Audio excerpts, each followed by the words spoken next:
So Judge Marchand on Friday delayed the sentencing for Donald Trump all the way out until November, well after the election.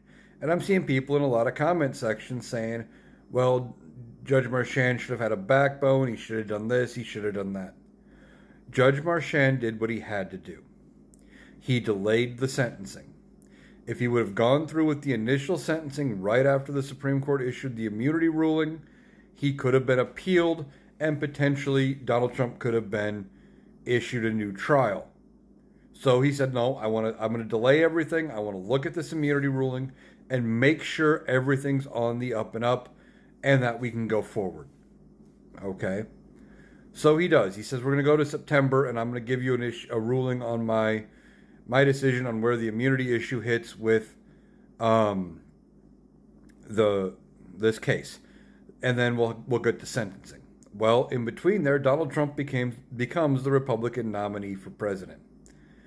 And as he's looking at it, he goes, okay, we've got a person who is a candidate for a major party in the November election. When I issue my ruling, we would be 41 days to the election. I just can't do it. I have to put it off after the election because if I don't, then no matter what I say, one side or the other is going to think my sentence is because of the election. If he gave Donald Trump probation or a fine, the left side would say, well, Judge Marchand didn't have a spine. He was weak. He was worried about it interfering with the election, so he gave him something easy. And, he would have jailed him if the election wasn't right there. But then if he would have said jail time, the right side and Trump supporters would have said, well, see, they're only throwing him in jail because he was going to win the election. Judge Marchand was in a no-win situation. He had to kick out the sentencing out to after the election, and it's well past. It is like 20 days after the election, something like that, 20 or 21 days after the election, which means the election should be over. Hopefully Donald Trump will have conceded by then, probably not. But the official counting should all be done, and some of the states should have already started to meet to certify their election. We should know who the winner is by the time Donald Trump gets sentenced.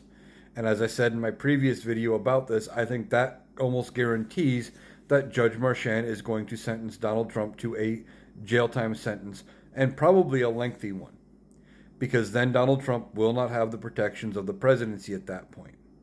So, as frustrating as it is, we need this delayed to after the election. We don't want to give Donald Trump an avenue to appeal and get a new trial, or have these vacated where they can't get brought back again, or something like that, where he's no longer convicted.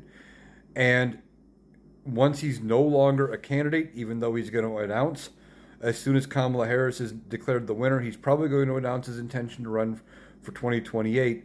It's too far out. No one's going to care. And that's not going to give him enough protection. If he does get jail time from Judge Marchand, he will probably, be heading that way. I don't know if it'll be out pending appeal or not, but things will be progressing in that direction after the sentencing date. He's not going to continue to get favorable treatment because he won't be a candidate anymore. So Judge Marchand did what he had to do, and we will see what the ultimate sentence comes out to be in late November.